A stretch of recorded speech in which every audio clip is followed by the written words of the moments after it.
اللہ پر یقین اتنا مضبوط کر لو کہ آج نہیں تو کل، کل نہیں تو پرسوں وہ ان دعاؤں پر کن کہہ دے گا جو ہمیں ناممکن نظر آتی ہے۔ اور جب توکل کرو تو یہ مت سوچو کہ جو مانگا ہے وہ ملے گا کیسے، بلکہ انتظار کرو جو مانگا ہے وہ ہر حال میں ملے گا۔ کب اور کیسے، اس بات کا فیصلہ وسیلے بنانے والے پر چھوڑ دو۔ یقیناً وہ وقت بہت ہی قریب ہے کہ جب تمہارا رب تمہیں خوش کرنے میں کوئی کسر نہیں چھوڑے گا، بالکل ویسے ہی جیسے کہ تم نے اس کی رضا کے لیے اپنی خواہشات کو قربان کرتے ہوئے اپنے صبر سے اسے راضی کرنے میں کوئی کسر نہیں چھوڑی۔ انتظار کی بھی تین صورتیں ہوتی ہیں۔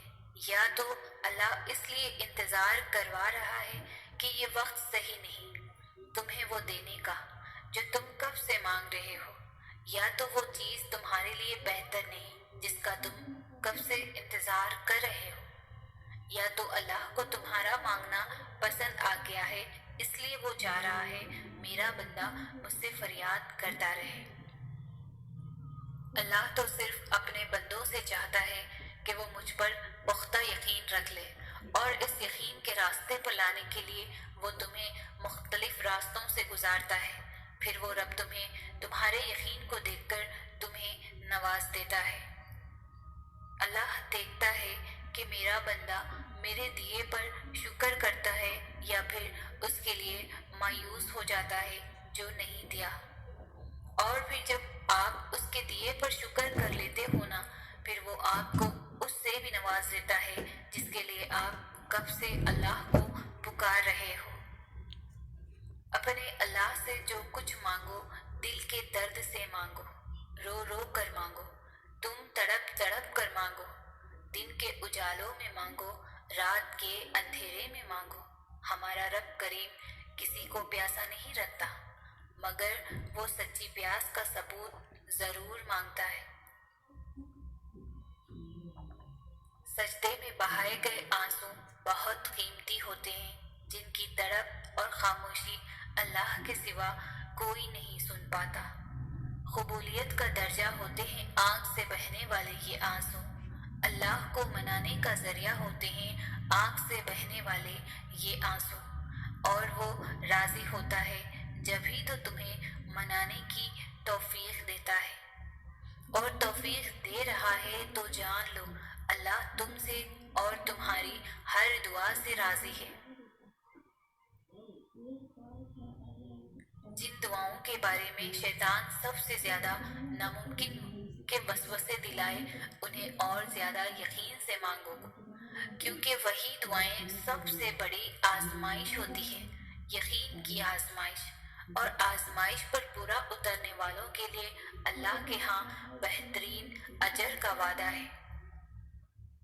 تہجد وہ تمام معجزے کروا سکتی ہے جن کے متعلق دنیا والے کہتے ہیں ہم عام انسان ہیں، ہمارے لیے کہاں ہوں گے ایسے معجزے۔ وہ شاید بھول جاتے ہیں کہ وہ رب معجزے کرنے پر قادر ہے، اور وہ ہم عام انسانوں کا بھی رحمان ہے۔ تم گھبراتے کیوں ہو مقدر کے فیصلوں پر؟ کیا تم نہیں جانتے تمہارا رب غفور و رحیم ہے؟ وہ اگر رات کو دن اور دن کو رات کرنے پر قادر ہے تو کیا وہ تمہاری تڑپ دیکھ کر تقدیر کے فیصلے نہیں بدل سکتا؟ وہ کبھی تم سے غافل نہیں ہوتا اور نہ تمہاری چاہت سے انکار کرتا ہے، وہ تو بس تمہیں آزماتا ہے کہ میرا یہ بندہ میری محبت میں صبر کی کس حد تک جاتا ہے، اور پھر جب وہ راضی ہو جاتا ہے ناممکن تو کن فرما دیتا ہے، اور مقدر سبھی بدل جاتے ہیں۔ تمہارے آنسو جو تمہارے روح میں اترتے ہیں پر کسی کو دکھائی نہیں دیتے، وہ اللہ پاک دیکھتا ہے۔ وہ تمہاری تکلیف سے بے خبر نہیں ہے، تم نہیں جانتے لیکن وہ تمہاری حفاظت کیے ہوئے ہے۔ ہر طوفان بربادی لے کر نہیں آتا، جیسے حضرت نوح علیہ السلام کے لیے طوفان ہار نہیں بلکہ جیت لایا تھا، ویسے ہی تمہاری آزمائش تمہاری جیت بن جائے گی۔ آغاز میں چوٹ ہے تو اختتام میں شفا بن جائے گی۔ وہ تمہیں ایسے نوازے گا کہ نمازوں میں تمہارے گرنے والے آنسو اللہ پاک کی رحمت پر حیران رہ جائیں گے۔ جس وقت تم دعا کے لیے ہاتھ اٹھاتے ہو اسے پتا ہوتا ہے کہ میرا بندہ آج کس تکلیف میں ہے۔ اسے پتا ہوتا ہے کہ بڑی امیدیں باندھ کر میرا بندہ آج جھولی پھیلانے آیا ہے۔ بس جو بھی اس سے رجوع کرتا ہے وہ اسے اس کی فریاد عطا کر دیتا ہے، اس کے یقین کی لاج رکھتا ہے۔ بس یہی اس کے در کی شان ہے، بس یہی اس کی محبت کی حقیقت ہے۔ ہمیں یہ زندگی صرف اس لیے ملی ہے کہ ہم اللہ کو راضی کریں۔ اپنی منزل صرف اللہ کو بناؤ۔ جسے خواہش پوری کرنے میں لذت ہے نا، اللہ کے لیے اپنی خواہش کو قربان کرنے کی لذت اس سے 1000 گنا بڑھ کے ہے۔ جسے اپنی من پسند چیز پا لینے میں مزہ ہے نا، اللہ کے لیے اس من پسند چیز کو قربان کر دینا ہی اصل جیت ہے۔ آج ہم نے سب کچھ اس دنیا کو ہی سمجھ لیا ہے اور اس دنیا کو جنت بنانے کے پیچھے لگے ہوئے ہیں۔ ہر کوئی چاہتا ہے کہ یہاں میری ہر خواہش پوری ہو، جبکہ ایسا ممکن ہی نہیں، کیونکہ بنانے والے نے ہی اس دنیا کو دھوکے کا گھر کہا ہے۔ پھر کیوں آج ہم اس دھوکے کے چکر میں آ کر اللہ کے حکموں کو توڑ رہے ہیں؟ اپنی زندگی کو اللہ کے حکم کے مطابق گزارنا سیکھو، تاکہ اس دنیا میں بھی اور مرنے کے بعد والی زندگی میں بھی سکون سے گزار سکیں۔ یقین مانو، نافرمانی والی زندگی میں کوئی سکون نہیں۔ اپنے آپ کو اللہ کے حکم کا پابند بنا لو تاکہ دونوں جہاں میں فلاح پا سکو۔ ضروری تو نہیں انسان جو چاہے جیسا چاہے اسے سب ویسا ہی مل جائے۔ کبھی کبھی وہ خدا دیکھ کر بھی آزماتا ہے اور کبھی کبھی لے کر بھی۔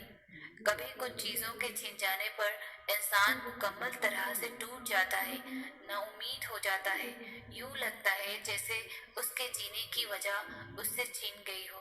مگر وہ تو رب ہے نا، وہ سب جانتا ہے، تمہارا بہتر بھی اور تمہارا بہترین بھی۔ ہاں مگر وہ وقت بہت مشکل ہوتا ہے، عمر صدیوں کی تھکاوٹ لے بیٹھتی ہے، یوں لگتا ہے دل دھڑکنے کی اداکاری کر رہا ہو اور سانسیں چلتے رہنے کا فرض ادا کر رہی ہو۔ دماغ کسی بوجھ تلے دب گیا ہو، جیسے یوں تمام راستے بند دکھائی دیتے ہیں۔